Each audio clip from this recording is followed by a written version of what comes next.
Welcome back to the Sports News Analysis YouTube channel, where I'm always breaking down the hot sports topics of the day. My name is Mike. The Pac-12 conference, by their own admission, thought they got slighted in the seedings here as far as the NCAA tournament went. And look, they went out last night, namely Cal and Oregon, and really took it to the 5 seed in each of their brackets, and sort of, I think kind of perked everyone up to the fact that maybe the Pac-12 conference is indeed a little bit underrated. I mean, you had Oregon, who was slated as a 12 seed with a 26-8 record coming off of a conference championship, which them being a 12 seed, if that's not a slap to the Pac-12, I don't know what is. Your tournament conference champion that's 26-8 gets a 12 seed.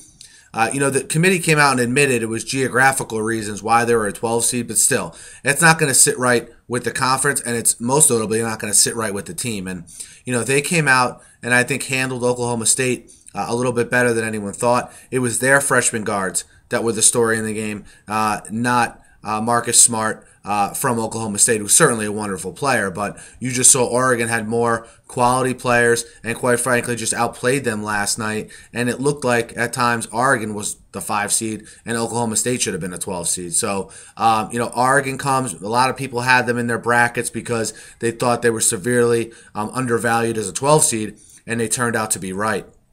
I think the more surprising game was California. Yeah, California coming in, they sputtered a little bit down the stretch. But again, the Pac-12 is a tough conference, so that's going to happen sometimes. Cal sputtered a little bit down the stretch, got in the tournament as a 12 seed, all right? The 5 seed in their region is UNLV. UNLV came out of a conference that was highly touted, the Mountain West. Everyone was singing the praises of the Mountain West all season.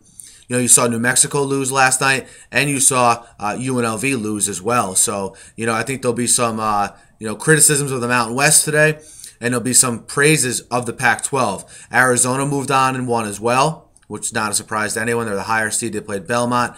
We'll see UCLA in action today as well. We'll see how they do in their game against Minnesota. They have some obviously some key injuries that could or could not affect this game here. Look out for Shabazz Muhammad if you haven't seen him play yet. Wonderful freshman out there at UCLA. But we'll see how the rest of the tournament unfolds for these Pac-12 teams. We'll see if Cal and Oregon can spring upsets again in the round of 32 and advance to the Sweet 16. But even if they don't, I think Pac-12 basketball is back on the map. Yes, it was definitely down the last 2 years.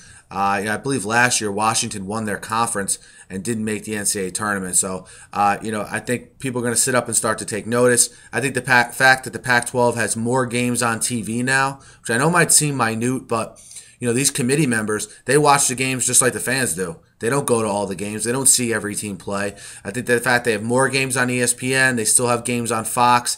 I think this is going to help them in the future. I think it started to help them this year. I think people stepped up and noticed them a little bit more, but obviously not on the scale they will now after they pull 2 12-seed over 5-seed upsets in the first night of the NCAA tournament. But let me know what you guys think.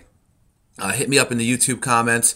Do you think that they just played 2 teams that were ripe for an upset, or do you think the Pac-12 from a conference standpoint is back? Hit me up in the YouTube comments. Hit me up on Twitter at SNewsAnalysis. And guys, be sure to subscribe to my channel. I upload between 5-10 sports talk videos a day here, so be sure to hit me up in the comments as well. Thanks again for listening, and have a great night.